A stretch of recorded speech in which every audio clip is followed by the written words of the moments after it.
হামলায় আহত স্বেচ্ছাসেবক লীগের নেতার মৃত্যুতে কুষ্টিয়ার ভেড়ামারা রণক্ষেত্র, বাড়িঘর দোকানে আগুন।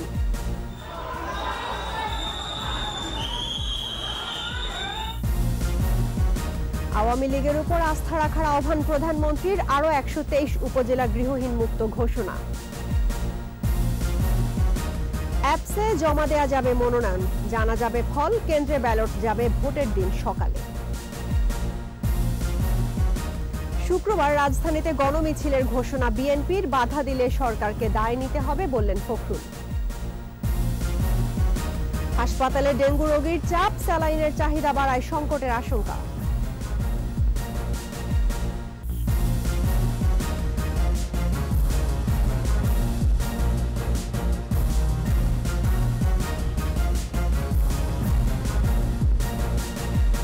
আপনি চান কি না চান, আমরা আপনাকে দেশি সরিষার খাঁটি তেলে দিয়ে যাব।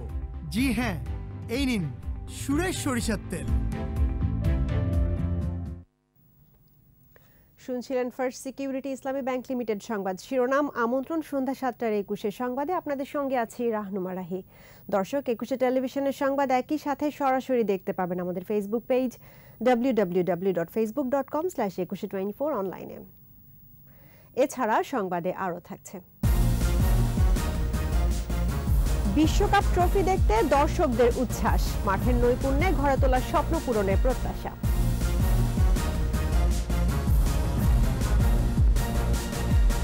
অবশ্যই অনেক ভালো লাগছে, এত কাছ থেকে দেখতে পাচ্ছি। অনুভূতিটা আসলে ভাষায় প্রকাশ করার মতো না। এবার বাংলাদেশের টিম ভালো, আশা করি জিতা যায়। টিমটা ভালো, সিনিয়র প্লেয়াররা থাকলে আরো বেশি স্ট্রং হবে। আমার মতে সিনিয়রদের অবশ্যই থাকা উচিত।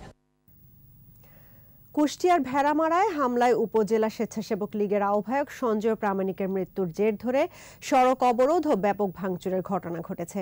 সকালে হাসপাতালে চিকিৎসাধীন সঞ্জয় প্রামাণিক মারা গেলে বেশ কয়েকটি বাড়িঘর ও ব্যবসা প্রতিষ্ঠানে আগুন দেয় বিক্ষুব্ধরা। কুষ্টিয়া প্রতিনিধি জহুরুল ইসলামের রিপোর্ট, জানাচ্ছেন রত্না জামান। 2 আগস্ট রাতে জাসদের সহযোগী সংগঠন যুব জোটের নেতাকর্মীদের হামলায় গুরুতর আহত হন ভেড়ামারা উপজেলা স্বেচ্ছাসেবক লীগের আহ্বায়ক সঞ্জয় প্রামাণিক। বুধবার সকালে চিকিৎসাধীন অবস্থায় ঢাকায় একটি হাসপাতালে মারা যান তিনি। এ খবর এলাকায় ছড়িয়ে পড়লে স্থানীয় আওয়ামী লীগ ও সহযোগী সংগঠনের বিক্ষুব্ধ কর্মীরা সড়ক অবরোধ করে। বেশ কয়েকজন জাসদ সমর্থকদের বাড়িতে হামলা, ভাঙচুর ও আগুন দেয়া হয়।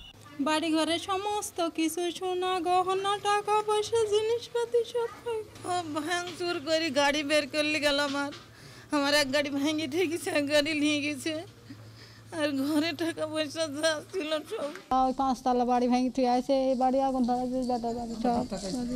মেন দরজা ভেঙে ভিতরে ঢুকে সব ভাঙচুর তো করেছে, লুটপাটও করেছে আমি লীগের লোক সব। পরিস্থিতি নিয়ন্ত্রণে পুলিশ লাঠিচার্জ করে। এ সময় ইট পাটকেল নিক্ষেপে কয়েকজন পুলিশ সদস্য আহত হন। পরিবেশ এখন স্বাভাবিক, পুলিশের কন্ট্রোলে আছে এবং পুলিশের নজরদারি আছে, পর্যাপ্ত পুলিশের উপস্থিতি আছে। আমরা বাইরে থেকেও পুলিশ মোতায়েন করেছি এখানে। জাসদ নেতারা বলছেন ঘটনাগুলোর সাথে রাজনৈতিক সম্পর্ক নেই, ব্যক্তিগত দ্বন্দ্বের জের ধরে এসব ঘটনা ঘটেছে। পূর্ব শত্রুতার জের, এটা এদের সঙ্গে দীর্ঘদিনের দ্বন্দ্ব বিরাজমান আছে। সঞ্জয় শোভনদের ছেলেপেলেকে মারছে, শোভনরা সঞ্জয়কে মারার জন্য চেষ্টা করেছে।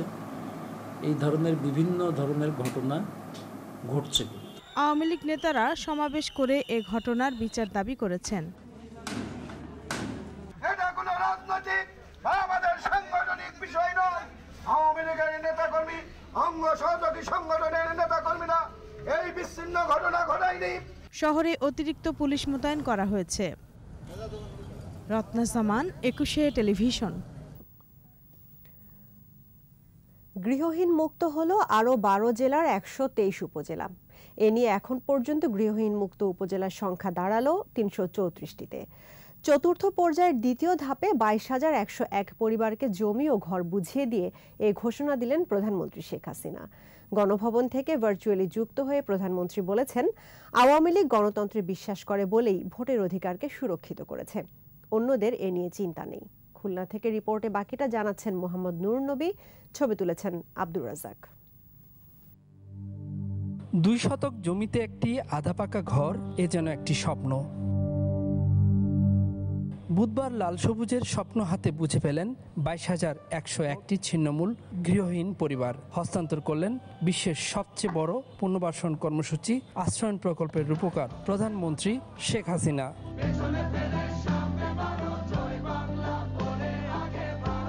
তেরখাদা, খুলনা, বেড়ার পাবনা ও বেগমগঞ্জ, নোয়াখালীর আমানুল্লাহপুরের 3টি আশ্রয় কেন্দ্রের সাথে গণভবন থেকে ভার্চুয়ালি যুক্ত হন প্রধানমন্ত্রী। অনেক খুশি আছি, আমাদের ছেলে মেয়ে নিয়ে আমরা অনেক খুশিতে যাবজ্জীবন করতে আছি। আপনার ঘরের পাশে আমরা শাকসবজি লাগিয়েছি, এক মুঠ ডাল ভাত একটু শাকভাজি দিয়ে আমাদের সাথে বসে খাওয়া যাবেন। প্রধানমন্ত্রী বলেন, বঙ্গবন্ধুর এই বাংলায় একজন মানুষও ভূমিহীন, গৃহহীন, ঠিকানাহীন থাকবে না। সবাই আত্মমর্যাদা নিয়ে বসবাস করবে। ভূমিহীন, গৃহহীন মানুষ যাদের কোনো জীবনের আশা ছিল না, ভরসা ছিল না, কোনো ভবিষ্যৎ ছিল না, আজকে তাদের একটা ঘর, আশ্রয়, কাজ করার সুযোগ, তাদের জীবনটাই পাল্টে গেছে। এই 12টি জেলা এবং 123টি উপজেলাকে ভূমিহীন, গৃহহীন মুক্ত ঘোষণা করলাম। জাতির জনকের হত্যাকাণ্ডের পর হত্যা, কু, ষড়যন্ত্রের রাজনীতি শুরু হয়। দায় মুক্তির আইন তৈরি করে খুনিদের পুরস্কৃত করে জিয়াউর রহমান। এর ধারাবাহিকতা ধরে রাখেন এরশাদ ও খালেদা জিয়া। আমরা জনগণের জন্য কাজ করি। আমরা জানি আমাদের একটা বিরোধী দল আছে, মানুষ খুন করা, অগ্নি সন্ত্রাস করা, বাসে আগুন দেওয়া, রেলে আগুন দেওয়া এবং পুলিশকে মারা, সাধারণ মানুষকে হত্যা করা, এই ধরনের কাজই করে যায়। গণতান্ত্রিক অধিকার প্রতিষ্ঠার জন্য, ভোট ও ভাতের অধিকার প্রতিষ্ঠার জন্য আওয়ামী লীগ এবং আমাদের সমমনা দল নিয়ে আমরা এই দিনের পর দিন আন্দোলন করেছি, সংগ্রাম করেছি, তো মানুষ আজকে তার ভোটের অধিকার ফিরে পেয়েছে। 75 পরবর্তী সরকারগুলো নিজের ভাগ্য পরিবর্তন ছাড়া দেশের মানুষের কল্যাণে কিছু করেনি। আওয়ামী লীগকে আবারও দেশ সেবা করার সুযোগ দেবার অনুরোধ করেন প্রধানমন্ত্রী। নৌকায় ভোট দিয়েছে বলে আজকে আপনারা ভূমিহীন মানুষ ঘর পেলেন, জীবন জীবিকার সুযোগ পেলেন এবং এদেশের ছাত্র, শিক্ষক, সব ধরনের মানুষ, তাদের আমরা সব ধরনের সুযোগই করে দিয়েছি। আশ্রয়ন সহ ঘর প্রদানের মাধ্যমে এ পর্যন্ত 41,48,000 মানুষকে পুনর্বাসিত করেছে সরকার। আর শুধু এরকম আশ্রয়ন প্রকল্পে ঘর বুঝে পেয়েছে 28 লাখ মানুষ। আজ এই আশ্রয়ন প্রকল্পে ঘর বুঝে দেওয়া অনুষ্ঠানে প্রধানমন্ত্রী শেখ হাসিনা বললেন যে দেশকে এই উন্নয়নের ধারায় এগিয়ে নিতে হলে মুক্তিযুদ্ধের সপক্ষে শক্তিকে আবারও ক্ষমতায় আনতে হবে। মোহাম্মদ নুরুন নবী, 21 টেলিভিশন, তেরখাদা, খুলনা। আগামী জাতীয় সংসদ নির্বাচনের তফসিল ঘোষণার আগেই নতুন অ্যাপস চালু করবে নির্বাচন কমিশন, যার মাধ্যমে মনোনয়নপত্র দাখিল থেকে শুরু করে নির্বাচনের ফলাফল জানা যাবে। নির্বাচন কমিশনার আনিসুর রহমান জানান, আগামী নির্বাচনের ব্যালট পেপার ভোটের দিন সকালে কেন্দ্রে পাঠানো হবে। মেহেদী হাসানের রিপোর্ট। মনোনয়নপত্র দাখিলের সময় অনেক প্রার্থী শোডাউন করে রিটার্নিং অফিসারের কার্যালয়ে যান। প্রতিপক্ষের সাথে সংঘর্ষ, হামলার মতো ঘটনাও ঘটে। এসব এড়াতে এবার জাতীয় সংসদ নির্বাচনে থাকছে মোবাইল অ্যাপসের মাধ্যমে মনোনয়নপত্র দাখিলের সুযোগ। পাশাপাশি এই অ্যাপসে ভোটারের ভোট কেন্দ্র, নির্বাচনী কর্মকর্তাদের তথ্যসহ ভোটের ফলাফলও জানা যাবে। পুরো বিষয়টা আমরা একটা অ্যাপের মধ্যে নিয়ে আসছি। প্রতিটা স্টেপের জন্য একটা করে টিউটোরিয়াল থাকবে আমাদের। এই কাজগুলো যাতে যিনি এই অ্যাপটাতে ইউজ করবেন তিনি যাতে সহজেই ব্যবহার করতে, ইউজার ফ্রেন্ডলি যাতে হয়, এই জন্য আমরা এটা করেছি। আমরা একই উদ্দেশ্য, যাতে মানুষ জানতে পারে। তবে অনলাইনে মনোনয়নপত্র দাখিল বাধ্যতামূলক করা হচ্ছে না। যদি আমরা বাধ্যতামূলক করি অনলাইনে, তাহলে আমাদেরকে আইনি সংশোধনে আবার যেতে হবে। আইনি সংশোধনে যথেষ্ট সময় আমাদের হাতে নেই। তাছাড়া পলিটিক্যাল পার্টিস তারাও বিষয়টাকে কিভাবে নেয় সেটাও একটা বিষয়। এদিকে ভোটের বেশ আগে ভোট কেন্দ্রে ব্যালট পেপার পাঠালে থাকে অপব্যবহারের আশঙ্কা। এজন্য আগামী জাতীয় সংসদ নির্বাচনে শুধুমাত্র দুর্গম এলাকাগুলো বাদে বাকি সব কেন্দ্রে ভোটের দিন ব্যালট পেপার পাঠানো হবে। ব্যালটের নিরাপত্তার জন্য, ব্যালট যাতে কোনো মিসইউজ না হয় সেটার জন্য, ব্যালটের নিরাপত্তার জন্য ব্যালট ভোটের ব্যবহার হওয়ার কথা, ভোটের ব্যবহার যাতে হয়। নির্বাচনী অ্যাপস আপাতত 6 বছরের জন্য চালু করা হচ্ছে বলেও জানান তিনি। এই নির্বাচনের পরে আরেকটা নির্বাচন পর্যন্ত এটা কাজ করা যায়। মেহেদী হাসান, 21 টেলিভিশন, ঢাকা। এক দফা দাবিতে শুক্রবার রাজধানীতে গণমিছিলের ঘোষণা দিয়েছে বিএনপি। কর্মসূচির ঘোষণা দিয়ে দলের মহাসচিব মির্জা ফখরুল ইসলাম আলমগীর বলেন, বাধা দিলে তার দায় সরকারকে নিতে হবে। সবিতা চিরানের রিপোর্ট, জানাচ্ছেন মিনালা দিবা। নয়াপল্টনে দলের কেন্দ্রীয় কার্যালয়ে বিএনপির সংবাদ সম্মেলন। এতে সরকারের পদত্যাগের এক দফা দাবিতে যুগপৎ আন্দোলনের ধারাবাহিকতায় শুক্রবার 11 আগস্ট ঢাকা মহানগরে উত্তর দক্ষিণে দুটি গণমিছিল কর্মসূচির ঘোষণা দেন মির্জা ফখরুল। 11 আগস্ট অর্থাৎ শুক্রবার জুমা নামাজের পরে ঢাকা মহানগরে উত্তরে এবং দক্ষিণে আপনার দুটি গণমিছিল হবে এই এক দফার দাবিতে। এ সময় কর্মসূচি পালনে পুলিশের সহযোগিতা কামনা করেন তিনি। আমরা আশা করব এই কর্মসূচিতে সরকার কোনো বাধা প্রদান করবেন না। যদি বাধা প্রদান করেন তার দায় দায়িত্ব সম্পূর্ণ সরকারকেই বহন করতে হবে।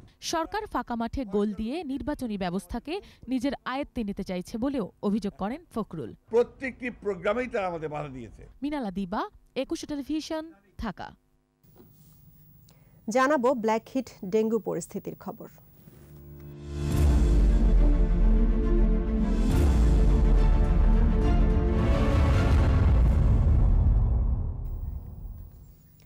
প্রতিদিনই ডেঙ্গু রোগীর সংখ্যা বৃদ্ধি পাওয়ায় বেড়েছে আইভি স্যালাইনের চাহিদা। এভাবে রোগীর সংখ্যা বাড়তে থাকলে স্যালাইন সংকটে পড়ার আশঙ্কায় হাসপাতালগুলো। বিস্তারিত জানাচ্ছেন পার্থ সারথী। রাজধানীর সোহরাওয়ার্দী হাসপাতাল, ডেঙ্গু পরীক্ষার ভিড়। এই চিত্র ডেঙ্গু ওয়ার্ডের। কোনো সিটি আর খালি নেই। রোগীরা বলছেন সরকারি খরচে দেয়া আইভি স্যালাইনের সরবরাহ যে কোনো সময় বন্ধ হয়ে যেতে পারে। রোগীর সংখ্যা বাড়তে থাকলে বাজারেও স্যালাইনের সংকট দেখা দিতে পারে বলে আশঙ্কা তাদের। সব ফার্মেসিতে দেখছি কোথাও নাই, আবার পপুলার ফার্মেসিতে পাইছি একটা, আবার রাত্রে দেখে ওখানেও পাওয়া যাচ্ছে না। অভিযোগ আসছে কিন্তু কাগজে কলমে নাই, মানে বাসা কথা তো এটা পুরো বাংলাদেশেই চলে। যে হারে ডেঙ্গু রোগীর সংখ্যা বাড়ছে তাতে হাসপাতালগুলোতে স্যালাইনের সংকটের আশঙ্কা করছে হাসপাতাল কর্তৃপক্ষ। আমাদের স্যালাইন কিন্তু এখন সরকারি প্রতিষ্ঠান যারা ইডিসিএল এসেনশিয়াল ড্রাগ কোম্পানি এইটা সাধারণত বানায়, যার দরুন তাদের অবশ্যই চাপ পড়ছে। কিন্তু আমরা যখনই ডেঙ্গু দেখা দিচ্ছে আমাদের কিন্তু প্রথমেই আমাদের এইটা ছিল যে আগে নর্মাল স্যালাইন কালেক্ট করো, যার দরুন আমাদের এই হাসপাতালে যেমন আমরা মোটামুটি যে বেনেরিক্স আরও 7 দিন 10 দিন পর্যন্ত ক্রাইসিস নিয়ে আমরা রোগীদের দেখে নাচ্ছি না, কিন্তু অনেক জায়গায় শুনতেছি যে ক্রাইসিস। তারপরে আমাদের ঊর্ধ্বতন কর্তৃপক্ষের ব্যাপারে ওয়াকিবহাল আছে, যেহেতু সরকারি প্রতিষ্ঠান তারাও সর্বোচ্চভাবে চেষ্টা করছে যাতে স্যালাইনের সমস্যা না থাকে। যারা পাবে না সরকারি প্রতিষ্ঠানতে তারা যাতে কিনতে পারে এই ব্যবস্থা আমাদের আছে, আমরা ওইভাবে প্রস্তুত আছি। আমরা কিন্তু ইডিসিএল এর সাথে আমরা প্রস্তুত আছি যে যদি লাগে তাহলে আমরা লোকালভাবে ক্রয় করে সেটা ব্যবস্থা করি। উৎপাদন কম থাকায় বিভিন্ন বেসরকারি কোম্পানি থেকে কিনে হাসপাতালগুলোতে স্যালাইন সরবরাহ করছে ইডিসিএল। পার্থ সারথী, 21 টেলিভিশন, ঢাকা। সাবধান, কারণ 1 সেকেন্ডের মধ্যেই আপনার বাচ্চা হয়ে পড়তে পারে মারাত্মক ডেঙ্গু মশার শিকার। সেই জন্যই নিয়ে আসুন কালো হিট। এটা মশাদের মেরে ফেলে সঙ্গে সঙ্গে। কালো হিট, মশাদের বিনাশ তৎক্ষণাৎ। ডেঙ্গুর জন্য দায়ী এডিস মশাকে পৃথিবীর সবচেয়ে হিংস্র প্রাণী বলে মন্তব্য করেছেন উত্তর সিটি কর্পোরেশনের মেয়র আতিকুল ইসলাম। মিরপুর 2 নম্বরে কয়েকটি স্কুলে ডেঙ্গু নিয়ন্ত্রণের সচেতনতামূলক প্রচারাভিযান ও স্কুলে সচেতনতামূলক কার্টুন বই বিতরণ অনুষ্ঠানে মেয়র বলেন, ডেঙ্গু নিয়ন্ত্রণে সামাজিক আন্দোলন গড়ে তুলতে হবে, কোথাও যাতে পানি জমে থাকতে না পারে সে ব্যবস্থা গ্রহণ করতে হবে। উত্তর সিটির প্রতিটি স্কুলে মশক নিধনে বিটিআই প্রয়োগেরও নির্দেশ দেন মেয়র। বিটিআই যেটা নিয়ে আসছে নতুন প্রযুক্তির যে আমাদের কীটনাশকটা সেটি যেন দেওয়া শুরু করা হয়। আমি বলেছি আগে আমাদের বিভিন্ন জায়গায় অফিস আদালতে দিবে, আমি আজকের থেকে নির্দেশ দিলাম এটি সমস্ত শিক্ষা প্রতিষ্ঠানেই, এটা প্রাইমারি হোক এটা সরকারি হোক, এই জন্য আমি সকল শিক্ষা প্রতিষ্ঠানকে বলবো আমরা বিটিআইটা নিয়ে আসছি, এই বিটিআইয়ের মাধ্যমে আমরা আশা করব যে আমরা এটাকে একটি সুন্দর জায়গায় নিয়ে আসতে পারবো কন্ট্রোলের মধ্যে। নিচ্ছি সংবাদ বিরতি, যখন ফিরছি তখন অন্যান্য খবরের সঙ্গে আরো থাকবে। আদিবাসী হিসেবে স্বীকৃতি চায় ক্ষুদ্র নৃগোষ্ঠী, শান্তি চুক্তির পূর্ণ বাস্তবায়নের দাবি। বন্যা পরিস্থিতির কিছুটা উন্নতি, শুক্রবারের পর ফের ভারী বর্ষণের পূর্বাভাস।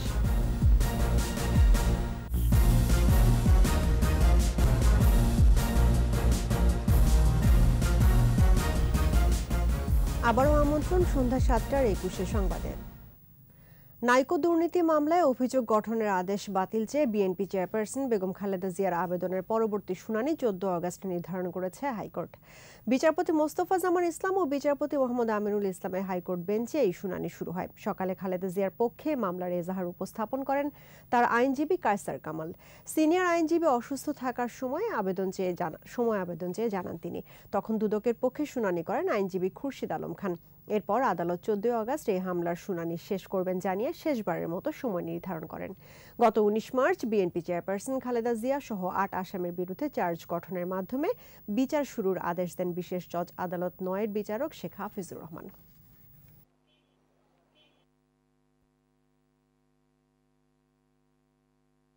আগামী 14 তারিখ এটার আরেকবার হিয়ারিং হবে, আরও হিয়ারিং হবে। তখন আমাদের আরও অবশিষ্ট বক্তব্য আমরা আদালতে পেশ করব। এবং আজকে দুর্নীতি দমন কমিশনে আইনজীবী বলেছেন বেগম খালেদা জিয়ার বিরুদ্ধে অভিযোগ গঠন করা হলো, কিন্তু অভিযোগ গঠন করার সময় বেগম খালেদা জিয়া উপস্থিত নাই। তো এগুলো অনেক বিষয় আছে, আপনারা আরও অবগত হবেন ইনশাল্লাহ নেক্সট হিয়ারিংয়ের সময়। FBI এবং কানাডিয়ান রয়্যাল পুলিশ যারা ইনভেস্টিগেশন করেছে তাদেরকে আমরা সাক্ষী হিসাবে এক্সামিন করার জন্য বিচারিক আদালতে একটা দরখাস্ত দিয়েছি। সেই দরখাস্তটা এখনো পেন্ডিং, তারা আসবে। এখন তাদেরকে আসতে হলে দিন তারিখ আমাকে আদালতের মাধ্যমে নিতে হবে, বারবার যে পিছিয়ে যাচ্ছে। ক্ষুদ্র নৃগোষ্ঠী নয়, আদিবাসী হিসেবে সাংবিধানিক স্বীকৃতি চান পাহাড়ের বাসিন্দারা। একই সাথে শান্তি চুক্তির পূর্ণ বাস্তবায়নের দাবি তাদের। বিশিষ্টজনরা বলছেন নিজেদের স্বতন্ত্র সংস্কৃতি রক্ষার অধিকার প্রতিটি নাগরিকেরই রয়েছে। মিনালা দিবার আরও একটি রিপোর্ট। আদিবাসীদের আছে নিজস্ব সংস্কৃতি, রয়েছে নিজস্ব সামাজিক, অর্থনৈতিক ও রাজনৈতিক বৈশিষ্ট্য। আদিবাসীদের অধিকার, ঐতিহ্য ও সংস্কৃতিকে সংরক্ষণ ও সুরক্ষায় 1994 সালে 9 আগস্টকে আদিবাসী দিবস ঘোষণা করে জাতিসংঘ। পাহাড়ে চুম চাষ করে কৃষিকাজে নির্ভর করে আদিবাসী অর্থনীতি। তবে তাদের বাস করা এসব জায়গায় বেশিরভাগই সরকারি খাস জমি ও বন বিভাগের জমি। সময়ের বিবর্তনে সরকারি দপ্তরের সঙ্গে ভূমি নিয়ে দ্বন্দ্ব নিরসনে পৃথক কমিশন গঠনের দাবি তাদের দীর্ঘদিনের। আদিবাসী হিসেবে সাংবিধানিক স্বীকৃতি, চাকরিতে আদিবাসী কোটা নিশ্চিতকরণ সহ নানা দাবিতে দিবসটি পালন করছেন তারা। এ সময় আদিবাসীদের সাথে সংহতি প্রকাশ করে কেন্দ্রীয় শহীদ মিনারে অনুষ্ঠানে একত্রিত হন সমাজের বিশিষ্টজনরা। আমার আদিবাসী ভাই বোনেরা যখন জমি হারাচ্ছে, বাস্তুচ্যুত হচ্ছে বা বঞ্চিত হচ্ছে, তখন তারা কি করবে, তারা কোথায় যাবেন? আপনারা সমাজ পরিবর্তনের একজন লড়াকু যোদ্ধায় পরিণত হবেন। যুবকরা আপনারা বিভক্তির বিরুদ্ধে লড়বেন, বৈষম্যের বিরুদ্ধে লড়বেন এবং একটা বিজ্ঞান ভিত্তিক চেতনা নিয়ে নিজেরা ঐক্যবদ্ধ হবেন। সাম্রাজ্যবাদী সাম্প্রদায়িকতা সকল উন্নয়নে বাধা প্রদান করছে, তাই সবাইকে এক হয়ে মানবাধিকার সুরক্ষিত করতে হবে। মৌলবাদের উত্থান আমাদের সকল অর্জনকে ব্যর্থ করার জন্য একের পর এক পদক্ষেপ নিচ্ছে। আদিবাসী সমতল পাহাড়ের মানুষের অধিকারকেও আমরা সুরক্ষিত করব, আমরা এগিয়ে নেব। পার্বত্য শান্তি চুক্তির পূর্ণ বাস্তবায়নের দাবি তোলেন আদিবাসী নেতারা। আমাদের জাতিগতভাবে যে শোষণ, নিপীড়ন, নির্যাতন, তার বিরুদ্ধে প্রতিরোধ গড়ে তোলার জন্য আদিবাসী যুব সমাজকে অবশ্যই আরও সংগ্রামী হতে হবে। অনুষ্ঠানের শেষে ছিল আদিবাসীদের নিজস্ব সংস্কৃতি তুলে ধরতে সাংস্কৃতিক আয়োজন। মিনালা দীপা, 21 টেলিভিশন, ঢাকা। পাহাড়ি ঢল কমে যাওয়ায় বন্যা পরিস্থিতির কিছুটা উন্নতি হয়েছে বান্দরবান ও কক্সবাজারে। তবে বিদ্যুৎ উপকেন্দ্রে পানি থাকায় এখনও বিদ্যুৎ বিচ্ছিন্ন বান্দরবান শহর। ফেনীতে মুহুরী নদীর পানিতে প্লাবিত হয়েছে নতুন নতুন এলাকা। প্রতিনিধিদের সহায়তায় আরও জানাচ্ছেন খুরশিদ আলম মুকুল। 6 দিনের টানা ভারী বৃষ্টি, পাহাড়ি ঢল আর জোয়ারের পানিতে তলিয়ে যায় কক্সবাজারের শতাধিক গ্রাম। বৃষ্টি কমে যাওয়ায় বন্যা পরিস্থিতির কিছুটা উন্নতি হলেও নিচু এলাকাগুলো এখনও তলিয়ে আছে গলা সমান পানিতে। ঢলের পানির সাথে ভেসে আসা ময়লা আবর্জনা দুর্ভোগ আরও বাড়িয়েছে বানভাসী মানুষের। সবচেয়ে বেশি দুর্ভোগে চকরিয়ার বাসিন্দারা। বন্যার কারণে অনেক দুর্ভোগে আছে। এভাবে যে পানি হবে কেউ এর প্রস্তুত ছিল না। প্রাকৃতিক দুর্যোগের কারণে 2 দিনের জন্য বন্ধ ঘোষণা করা হয় সব শিক্ষা প্রতিষ্ঠান। এসব বিদ্যালয়গুলোতে আশ্রয় নেয় হাজারো মানুষ। দুর্যোগকে মোকাবেলা করার জন্য আমরা শুরু থেকেই মানুষকে সচেতন করার চেষ্টা করেছি এবং আশ্রয় কেন্দ্রে নিয়ে আসার চেষ্টা করেছি। এদিকে বান্দরবানেও বন্যা পরিস্থিতির কিছুটা উন্নতি হলেও এখনও দুর্ভোগ কাটেনি মানুষের। গেল রোববার থেকেই নেই বিদ্যুৎ, ঘরে বাইরে থই থই পানি, থমকে গেছে জনজীবন। বাড়িঘর পানিতে তলিয়ে থাকায় অনেকেই আশ্রয় নিচ্ছেন বাড়ির ছাদে বা টিনের চালায়। এদিকে ফেনীতে মুহুরী নদীর পানিতে প্লাবিত হয়েছে আরও 3টি গ্রাম। ফুলগাজী ও পরশুরামে মুহুরী ও কুহুয়া নদীর বেড়িবাঁধ ভেঙে পানি ঢুকেছে লোকালয়ে, তলিয়ে গেছে ফসলি জমি। সুপেয় পানি না থাকায় চরম দুর্ভোগে 2 উপজেলার মানুষ। যে কোনো স্পটে 2-3 বার করে ভাঙ্গি। কৃষি বিভাগের তথ্য মতে 2 উপজেলায় প্রায় 500 হেক্টর রোপা আমন আবাদ পানির নিচে তলিয়ে আছে। অন্যদিকে বৃষ্টি অব্যাহত থাকায় রাঙামাটির বাঘাইছড়িতে বন্যা পরিস্থিতির অবনতি হয়েছে। সড়ক যোগাযোগ বিচ্ছিন্ন থাকায় সাজিকে আটকা পড়েছেন পর্যটকরা। খুশিদ আলম মুকুল, একুশে টেলিভিশন। এদিকে শুক্রবারের পর ফের ভারী বৃষ্টিপাতের পূর্বাভাস দিয়েছে আবহাওয়া অফিস। আগামী 24 থেকে 48 ঘন্টা কিন্তু বৃষ্টিপাত কম থাকবে। পরবর্তীতে হয়তো 11 তারিখ 12 তারিখের দিকে আবার কিছুটা বৃষ্টিপাতের পরিমাণ বৃদ্ধি পেতে পারে। ঢাকার বায়ু দূষণ ভয়াবহ মাত্রায় পৌঁছেছে। প্রায় বছর জুড়েই বায়ু দূষণের শীর্ষ শহরের তালিকায় প্রথম দিকেই থাকছে ঢাকার নাম। বাংলাদেশ ও যুক্তরাষ্ট্রের একদল গবেষকের প্রাথমিক অনুসন্ধান বলছে, ঢাকার বাতাসে মানবদেহের জন্য খুবই ক্ষতিকর ও বিষাক্ত পদার্থের পরিমাণ সহনীয় মাত্রার চেয়ে 6 থেকে 7 গুণ বেশি। গবেষণা শেষ হতে আরও কয়েক বছর লাগতে পারে। মফিউর রহমানের রিপোর্ট।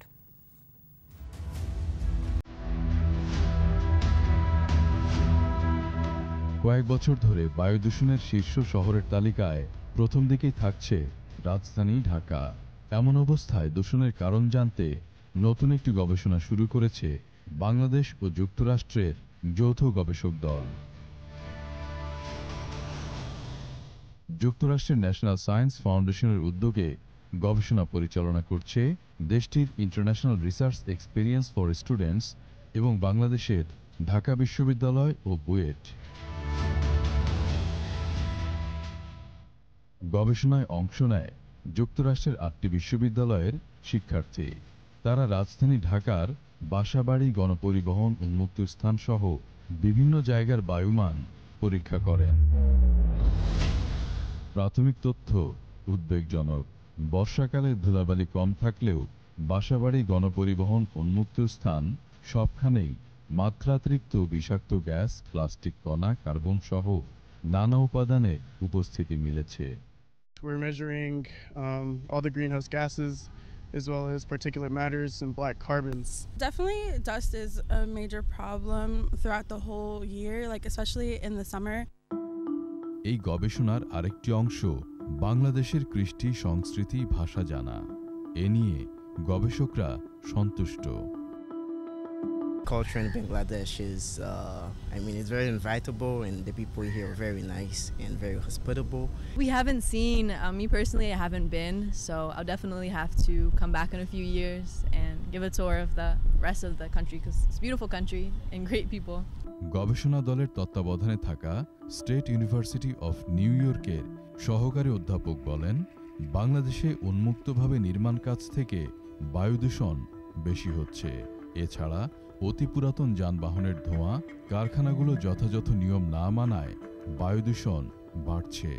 সাথে রয়েছে আন্তদেশীয় দূষণ। Like in the Western countries, there are a lot of different companies.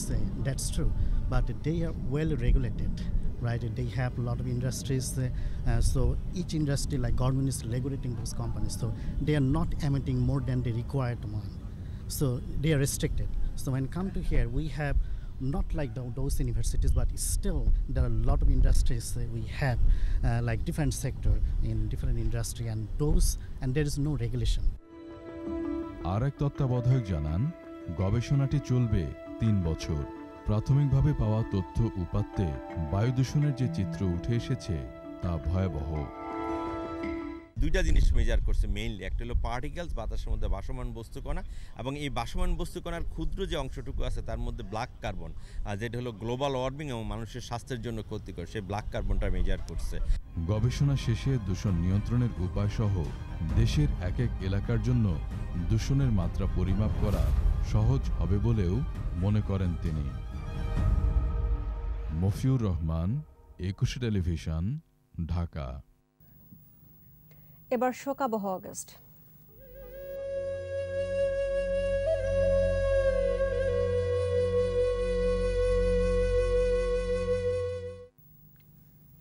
Bangabandhu হত্যার আগে দেশজুড়ে শুরু হয়েছিল রাজনৈতিক খুনের মহোৎসব।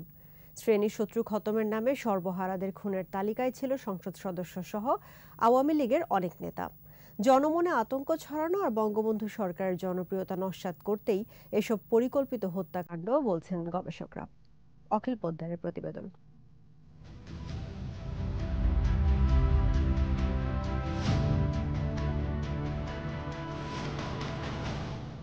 1972 থেকে 74 স্বাধীনতার পর এই অল্প সময়ে খুন হন 11 জন সংসদ সদস্য। হত্যাকারীদের একমাত্র উদ্দেশ্যই ছিল দেশকে অস্থিতিশীল করা। মুজিবের বাংলায় সাধারণ মানুষের জীবনের কোনোই নিরাপত্তা নেই, এমন আতঙ্ক ছড়িয়ে দিয়েছিল শ্রেণী শত্রু খতমের নামে দেশব্যাপী গজিয়ে ওঠা উগ্রবাদী তথা নকশালপন্থীরা। এদেরই একজন কুষ্টিয়ার কুমারখালী উপজেলার সংসদ সদস্য গোলাম কিবরিয়া, যাকে ঈদের নামাজে গুলি করে হত্যার পর উল্লাস করেছিল খুনিরা। শ্রেণী শত্রু খতমের নামে ওই সময় যে সমস্ত রাজনৈতিক আদর্শের লোকজন বিভিন্নভাবে তত্ত্ব প্রচার করে বেড়াতো, তারা তাদের সেই হীন স্বার্থ চরিতার্থ করার জন্য তারা এইভাবে দেশে সমস্ত বাংলাদেশে একটা অরাজক পরিস্থিতি তৈরি করে, যার ফলশ্রুতিতে আমরা দেখি যে জাতির পিতাকে হত্যার ঠিক কয়েক মাস আগেই বিভিন্ন পর্যায়ের সংসদ সদস্যদেরকে তারা কিন্তু প্রকাশ্য দিবালোকে হত্যা করে, যার প্রথম শিকার শহীদ গোলাম কিবরিয়া সাহেব, যিনি কুষ্টিয়া 4 আসনের মাননীয় সংসদ সদস্য ছিলেন। দেশের আইন শৃঙ্খলা পরিস্থিতিকে চ্যালেঞ্জ জানানোই কি মূল কারণ ছিল, নাকি উগ্র বামপন্থী সর্বহারাদের আরও কোনো উদ্দেশ্য ছিল? জানতে চেয়েছিলাম মুক্তিযুদ্ধ গবেষকের কাছে। মুক্তিযুদ্ধের পরবর্তীকালে বাংলাদেশটাকে অচল করে দেওয়ার বা বাংলাদেশ বঙ্গবন্ধু শেখ মুজিবুর রহমানের নেতৃত্বে যে সরকার, সেই সরকারকে অচল করে দেওয়া, অকার্যকর করার একটা পরিকল্পিত প্রয়াস লক্ষ্য করা গেছে। থানা লুট করা হয়েছে, তারপর সংসদ সদস্য যারা প্রত্যেকেই মুক্তিযোদ্ধা তাদেরকে হত্যা করা হয়েছে, একটা ব্যাপক অপপ্রচার চালানো হয়েছে। আন্তর্জাতিক ষড়যন্ত্রেরও অংশ ছিল এসব ধারাবাহিক হত্যাকাণ্ড। পাকিস্তান রাষ্ট্রের জন্ম হলো, এটা যারা চায়নি তারা যেমন করলো, এর বিদেশি যারা সমর্থক এবং পৃষ্ঠপোষক ছিলেন তারাও কিন্তু এই দেশীয় ষড়যন্ত্রটাকে তারা সাহায্য সহযোগিতা করলো। আইনমন্ত্রী অনেকবারই বলেছেন একটা তদন্ত কমিশন হবে, তদন্ত কমিশন হোক, যত তাড়াতাড়ি এই তদন্ত কমিশন একটা নিরপেক্ষ তদন্ত সম্পাদন করে, আমার মনে হয় তার একটা শ্বেতপত্র যদি নিউ জেনারেশনের হাতে থাকে তাহলে এটা স্পষ্ট হয়ে যাবে। সপরিবারে বঙ্গবন্ধু হত্যার আগে এমন আরও কিছু প্রেক্ষাপট তৈরি করেছিল দেশি বিদেশি এজেন্ট। অখিল পোদ্দার, একুশে টেলিভিশন, ঢাকা। আবারও সংবাদ বিরতি। যখন ফিরবো তখন অন্যান্য খবরের সঙ্গে আরও থাকবে। গ্যাসের মজুদ কমায় চাপ বেড়েছে কয়লায়, সাগরে নতুন কূপ অনুসন্ধানের তাগিদ। মেয়াদ শেষ হওয়ার আগেই ভাঙছে পাকিস্তানের জাতীয় সংসদ, ইমরানকে 5 বছরের জন্য নির্বাচনে অযোগ্য ঘোষণা।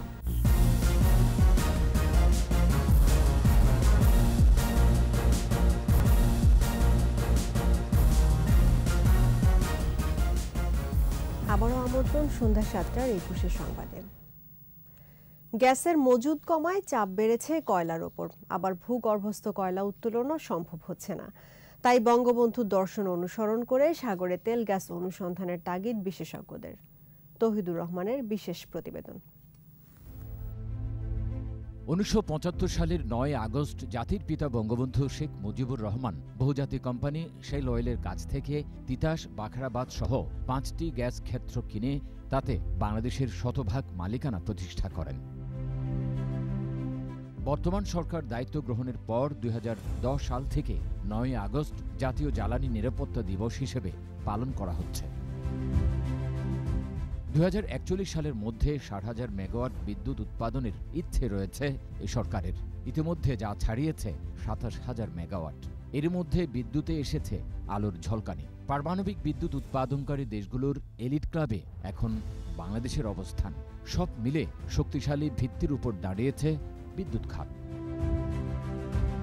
তবে বিপুল পরিমাণ প্রাকৃতিক গ্যাসের সম্ভাবনা রয়েছে বলে মনে করেন ভূতত্ত্ববিদরা। তারা বলছেন, বিশ্বব্যাপী প্রতি 5টি অনুসন্ধানে একটি কূপ পাওয়া যায়, অথচ বাংলাদেশে প্রতি 3টি অনুসন্ধানে গ্যাসের অবস্থান নিশ্চিত হচ্ছে।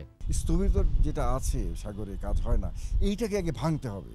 ভেঙে যদি আপনি বড় আকারে একটা কাজ শুরু করে দিতে পারেন এবং সেখানে যদি গ্যাস ক্ষেত্র আবিষ্কার হয়ে যায়, একটা গ্যাস ক্ষেত্র আবিষ্কার হলে এটা সিনারিওটাকে চেঞ্জ করে দিবে। সমগ্র মানে অয়েল কোম্পানির ইন্টারেস্ট চলে আসবে বাংলাদেশের বে অফ বেঙ্গলে। সম্প্রতি মার্কিন একটি কোম্পানির সাথে গভীর সমুদ্রে তেল গ্যাস অনুসন্ধানের কথা চলছে।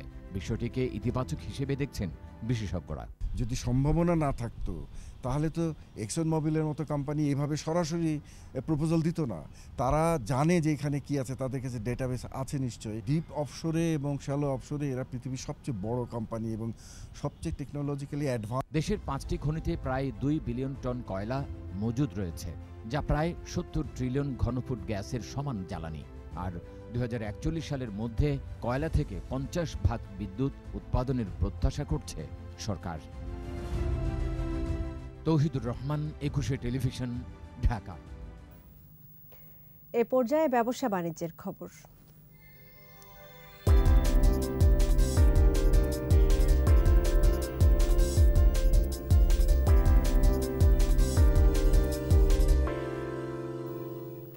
আগামী 17, 18, 19 নভেম্বর কানাডা টরন্টোতে হতে যাচ্ছে CBCCI trade and investment expo. সংবাদ সম্মেলনে Canada Bangladesh chamber of commerce জানায়, বাংলাদেশে কানাডার বিনিয়োগ সম্ভাবনা তুলে ধরাই আয়োজনটির মূল উদ্দেশ্য। এছাড়া কানাডার বাজারে বাংলাদেশের পণ্যের সম্ভাব্য ক্রেতা ও আমদানিকারকদের সাথে সরাসরি যোগাযোগ স্থাপন হবে এই এক্সপোতে। এরই মধ্যে এতে অংশ নিতে সম্মতি জানিয়েছে বেশ কয়েকটি প্রতিষ্ঠান।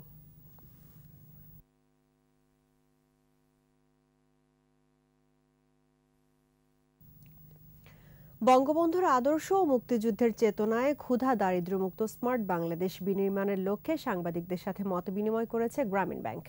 প্রধান কার্যালয়ে মতবিনিময় সভায় সভাপতিত্ব করেন পরিচালনা পর্ষদের চেয়ারম্যান অধ্যাপক ডক্টর AKM সাইফুল মজিদ। প্রান্তিক পর্যায়ে দারিদ্র্য বিমোচন, শিক্ষা প্রসার, কর্মসংস্থান সৃষ্টি ও বঙ্গবন্ধুর স্বপ্নের সোনার বাংলা গঠনে সক্রিয় ভূমিকা রাখায় সবাইকে ধন্যবাদ জানান তিনি। এ সময় উপস্থিত ছিলেন পরিচালক জসিম উদ্দিন, ব্যবস্থাপনা পরিচালক মোহাম্মদ মোসলে উদ্দিন, উপব্যবস্থাপনা পরিচালক সাইদুজ্জামান ভূঁইয়া সহ ঊর্ধ্বতন নির্বাহীরা।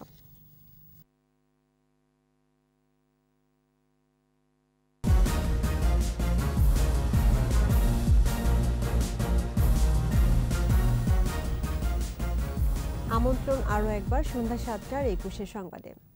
জানাবো খেলার খবর।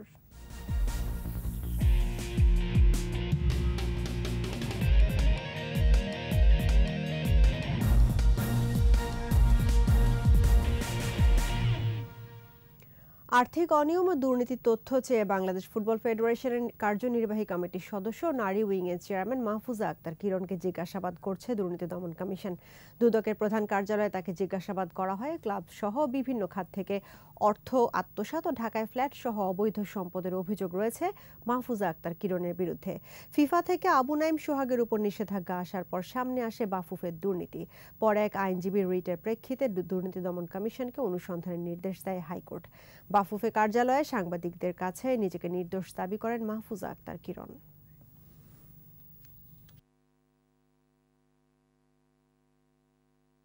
লিখিত দিয়ে আসছি যে ফুটবল ফেডারেশনের কোনো ফাইন্যান্সিয়াল কোনো কিছুর সাথে আমার সংশ্লিষ্টতা নাই এবং ফুটবল ফেডারেশনে 2016 সাল থেকে আমি ইলেক্টেড মেম্বার। 2016 সাল থেকে 21 সাল পর্যন্ত 22-এর এখনও অডিট রিপোর্টটা রেডি হয়নি। আমি সমস্ত অডিট ফাইলও তাদেরকে দিয়ে এসেছি। যে 5 অক্টোবর ভারতে শুরু হচ্ছে আইসিসির সবচেয়ে বড় আসর ওয়ানডে বিশ্বকাপ। মিরপুরে টাইগাররা বিশ্বকাপের প্রস্তুতি সারছে। এরই মাঝে দেশে এসেছে বিশ্বকাপ ট্রফি। স্বপ্নের ট্রফি কাছ থেকে দেখতে পেয়ে উচ্ছ্বসিত সাধারণ দর্শকরা। বিস্তারিত জানাচ্ছেন আবু হুরায়রা তামিম। বিশ্ব ভ্রমণের অংশ হিসেবে 3 দিনের সফরে বিশ্বকাপ ট্রফি এখন বাংলাদেশে। পদ্মা সেতুর পাশে ফটো সেশনের মধ্য দিয়ে শুরু হয় ট্রফির প্রদর্শন। পরের দিন মিরপুরে বর্তমান ও সাবেক খেলোয়াড় সহ কর্মকর্তা ও গণমাধ্যম কর্মীরা ট্রফির সঙ্গে ফটো তোলার সুযোগ পেয়েছে। অবশ্যই অনেক ভালো লাগছে, এত কাছ থেকে দেখতে পাচ্ছি, সো ভালো লাগারই কথা। কলেজে পড়ি তো, আমাদের পরীক্ষা শেষ করে এখন আসছি। শেষ দিনে বসুন্ধরা শপিং কমপ্লেক্সে দেখতে আসা ক্রিকেট প্রেমীরা জানান ট্রফি দেখে তারা উচ্ছ্বাসিত। অনুভূতিটা আসলে ভাষায় প্রকাশ করার মতো না আর কি। অবশ্যই অনেক ভালো ফিলিংস, আর আশা করি আমরা এই কাপটা জিতবো ইনশাআল্লাহ। বাংলাদেশের ক্রিকেট প্রেমীরা বিশ্বকাপ ট্রফির সাথে ছবি তোলেন, জানান বাংলাদেশ নিয়ে তাদের প্রত্যাশার কথা। টিমটা ভালো, সিনিয়র প্লেয়াররা থাকলে আরো বেশি স্ট্রং হবে আমার মতে, তো সিনিয়রদের অবশ্যই থাকা উচিত। থাবার মতো যে প্রতিপক্ষ দলকে আমাদের যে পেস বোলাররা, ফিল্ডাররা যাতে অ্যাটাক করতে পারে, এই শক্তি উৎসাহ দেওয়ার জন্য আমার আপ্রাণ চেষ্টা। এবার বাংলাদেশের টিম ভালো, আশা করি জিতা যায়। বাংলাদেশ থেকে ট্রফি যাবে কুয়েতে, এরপর 4 সেপ্টেম্বর ভারত গিয়ে শেষ হবে বিশ্বভ্রমণ। স্বপ্নের বিশ্বকাপ ট্রফি এখন বাংলাদেশে, যা দেখে মুগ্ধ টাইগার সমর্থকরা। তবে এই ট্রফি এভাবে আর দেখতে চায় না বাংলাদেশি সমর্থকরা। মাঠের খেলায় জিতে বিশ্বকাপ ট্রফি ঘরে আনবে, এমনটাই বিশ্বাস বাংলাদেশি সমর্থকদের। Abu Hurayra Tamim, 21 television, Dhaka. Asia cup ও বিশ্বকাপকে সামনে রেখে অনুশীলনে ঘাম ঝরিয়েছেন ফিটনেস ট্রেনিংয়ে পাশ করা ক্রিকেটাররা। আর স্পিনারদের নিয়ে বিশেষ ক্লাস করিয়েছে কোচ রাঙ্গানা হেরাত। ফিটনেস ক্যাম্পে প্রাথমিকভাবে ছিলেন 32 জন, সেখান থেকে চোটে ছিটকে গেছেন তামিম ইকবাল ও পেসার রেজাউর রহমান। বাদ পড়েছেন খালেদ আহমেদ, রনি তালুকদার, নুরুল হাসান ও মোসাদ্দেক হোসেন। এরপর যারা আছেন তাদের মধ্য থেকে এশিয়া কাপের দল সাজানো হবে। সকালে ফিটনেস অনুশীলন দিয়ে দিন শুরু করে খেলোয়াড়রা, এরপর আলাদা কোচের অধীনে শুরু হয় ব্যাটিং, বোলিং ও ফিল্ডিং। এদিকে ছুটি কাটিয়ে দেশে ফিরেছেন হেড কোচ চন্দ্রিকা হাথুর সিংহে। বৃহস্পতিবার থেকে শিষ্যদের নিয়ে কাজ শুরু করার কথা রয়েছে তার।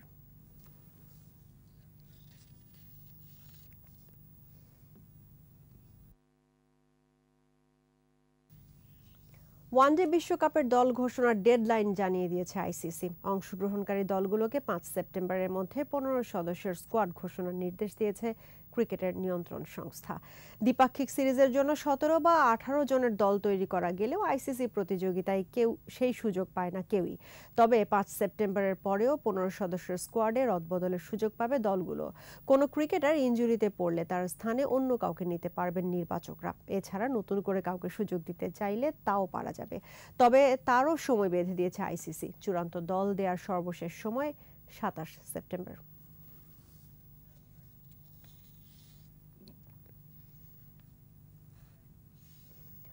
কর দেয়ায় রেকর্ড গড়েছে ভারতীয় ক্রিকেট বোর্ড। সবশেষ অর্থ বছরে বাংলাদেশি মুদ্রায় 1,500 কোটি টাকা কর দিয়েছে তারা। বিপুল পরিমাণ কর দিয়েও সরকারের প্রশ্নের মুখে পড়তে হয় ভারতের ক্রিকেট নিয়ন্ত্রক সংস্থা। জানতে চাওয়া হয় আয়ের উৎস। ভারতীয় ক্রিকেট বোর্ডের আয় এতটা বেড়ে যাওয়ার ক্ষেত্রে আইপিএল এর ভূমিকার কথা জানান তারা। 5 বছরের জন্য এর টিভি সত্ত্বই বিক্রি হয় 44,075 কোটি রুপি। এই অর্থ বছরে সব মিলিয়ে ভারতীয় ক্রিকেট বোর্ডের আয় 4,500 কোটি রুপিরও বেশি। আগামী অর্থ বছরে তা আরও বাড়বে বলে জানানো হয়েছে।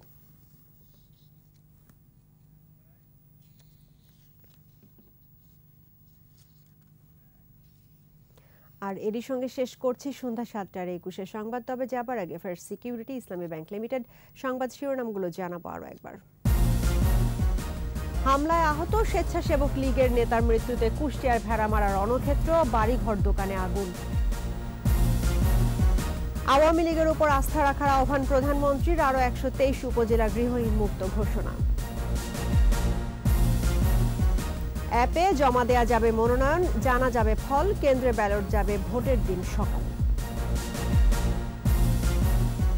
শুক্রবার রাজধানীতে গণমিছিলের ঘোষণা বিএনপির, বাধা দিলে সরকারকে দায় নিতে হবে বললেন ফখরুল।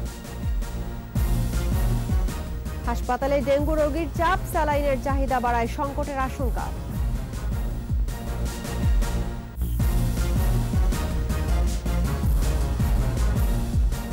দর্শক, 21-এর সর্বশেষ খবর জানতে ডায়াল করুন 2021 নম্বরে, আর ভিজিট করুন 21-tv.com ওয়েবসাইটে।